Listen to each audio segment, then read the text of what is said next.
ای مؤمنان، توحید حقیقی این است که در قلب تو تنها الله است، یک و یگانه. اگر تو بیماری، از الله مدد بخواه. اگر همسرت به تو گوش نمیدهد، از الله مدد بخواه. اگر فرزندت به تو خیانت کرد، از الله مدد بخواه. اگر دردت زیاد شد، از الله مدد بخواه. اگر برای تو کار زندگی مشکل است، از الله مدد بخواه. اگر در تو محکم شد، آن را بکشا به فرمان الله. آن الله است که به خاطرش کوه‌ها حرام می شود. آن الله است که به خاطرش آفتاب دور می زند. آن الله است که به خاطرش ستاره ها می افتند. آن الله است که به خاطرش آسمان شکفته می شود. آن الله است که تمام زمین و آسمان ها را اداره می کند. وما قدر الله حق قدره والأرض جميعا قبضته يوم القيامة والسماوات مطويات بيمينه سبحانه وتعالى عما يشركون. کی چنین قدرت را داراست؟ کی دارای چنین امکانیت است؟ کی است که امرخوایش همیشه اجرا کرده می شود و امرخوایش من نمی شود، این کار نمی شود مگر الله ذوالجلال به تو نیست؟ پس مترس از هیچ کسی بجز الله. هرگاه تو میخواهی غالبیت و موفقیت، نزدیک شو به الله غالبیت. اوست خدای خوشبختی ها. حالا وقت تعطیل ها است. ما دیدیم مردم چگونه ایمان دارند. آنها به مرکزهای سودا و دکانها و سیر و گشت پرخاص سیاحت می روند و جوی خوشبختی می شود. اما خالق خوشبختی الله است. خالق خرسندی الله است. تمام آرامش در دست اوست و هیچ کسی مراجعت مکن به غیر الله. اگر تو میخواهی کدام کار دنیایی را انجام دهی، تنها به امر کرده او انجام بده. ابن قیم فرمودند الله تو را از دو چیز آفرید، از جان و قسم. استراحت برای بدن این خوردن و آشامیدن است از آن چیزی که در زمین می روید. وقتی که می میرد باز به خاک سپرده می شود. اما استراحت برای جان در دست الله است.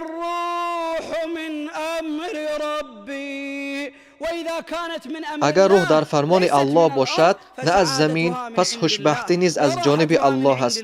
آرامش روح از جانب الله است.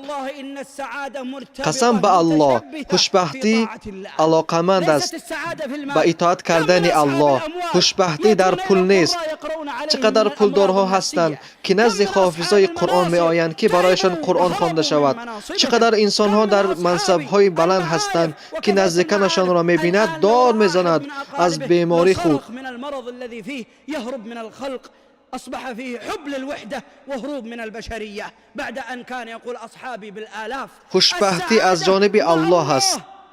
خوشبختی در دست الله است و الله به تو امر میکند که تنها از او مدد بخواه.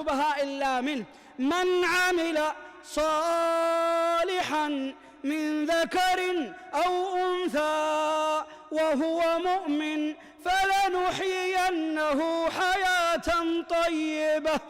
اوست که آنها را آرامی، راحت، خوشحالی، خوشبختی و غالبیت می دهد.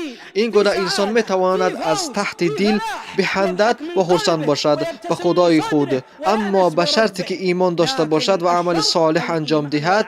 اگر چه حالا تعطیل ها سر شده است و انسان ها خوشبختی را در سیاحت، بازی ها می کوبند، از این جا برمی آید که امت تا حال در خواب غفلت است. این گونه شخصان را می باید برهیزند، اما چون این شخصان تنها بعد مرگ بیدار می شوند.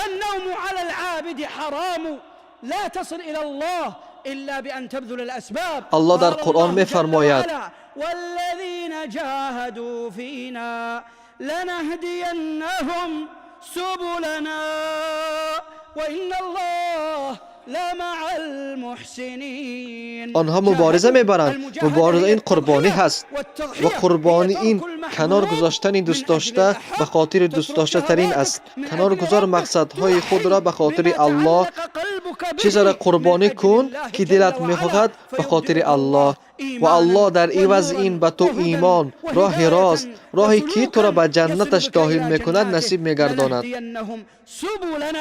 ای بندگان خدا، پس عبادت کنید یگانه الله را با توحید اساسی، نه با توحیدی که در کتابها و در عباره ها است. باید این توحید در قلب‌های شما باشد. تو مدد بخواه تنها از الله. اگر تو در جای تنها نشسته ای، بدان که الله با توست.